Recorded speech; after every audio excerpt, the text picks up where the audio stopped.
तो लिंग पुराण के अंदर और शिव महापुराण के अंदर वर्णन किया गया कि भगवान शंकर ने नंदी को वचन दिया था, सुनो नंदी। शंकर भगवान से नंदी कहता है हमारा भरण पोषण कैसे हो। शंकर भगवान कहते हैं नंदी मेरे शिवलिंग पर, यदि कई लोगों को थोड़ा ध्यान दीजिएगा, है बहुत कथा पर बहुत ध्यान देना, शिव महापुराण की कथा है, बार बार ऐसी कथा नहीं मिल सकती आपको। सुनोगे आप अपनी जगह पर, बहुत वक्ता हैं, बहुत प्रेम से बांचते हैं, पर जो कथा रस तत्व से आपको मिल जाए उसको ले लीजिए महाराज। कोई वस्तु, कोई भोजन आप बनाकर लेकर गए हो, कोई पकवान आप बनाकर लेकर गए हो, कोई फल लेकर गए हो, यदि शिवलिंग पर वो पकवान, वो मिठाई, वो फल टच हो गया तो वो खाने के योग्य नहीं रहता, वो घर पर लेकर मत आना, मंदिर में ही छोड़कर।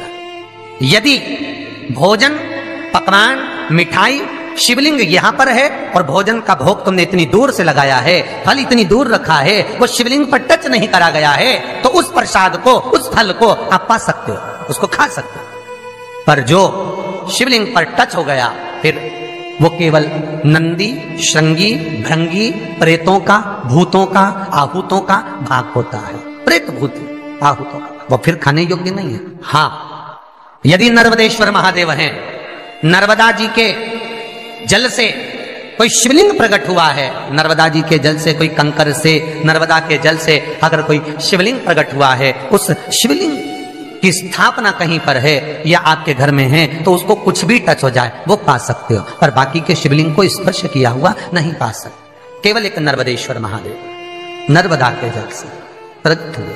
कई लोग पूछते हैं ये सांप है कौन, ये सर्प है कौन, तो उसको बताओ ये भगवान शंकर के गले में जो एक सांप पड़ा हुआ है ये भगवान विष्णु हैं। और शंकर भगवान के सिर पर जो जटा में सांप दिखता है, वो हाथ में सांप बंधे रहते हैं, वो दो हाथों में, कमर पर, सिर पर, केशों पर जो सांप 5 नजर आते हैं, वो तो बताओ ये शंकर भगवान की 5 लड़कियां हैं, जया, विषहरा, शामली बारी, दो तली और देव।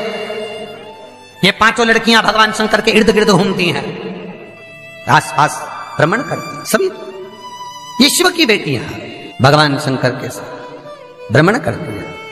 5 जया, विषहरा, शामली बारी, दो तली और देव, ये जो 5 पुत्रियां थी शंकर भगवान की, ये वासुकी को दी गई थी महाराज, क्योंकि ये सर्प की योनि में थे, इसलिए ये वासुकी नाग को प्रदान करी गई थी। वासुकी नाग कौन सा? जिसने मंथन कराया। वासुकी नाग कौन सा? जिसके फण पर पूर्ण पृथ्वी विराजमान है। वासुकी नाग कौन सा? जो निरंतर देवताओं के हित के लिए कार्य करता रहता।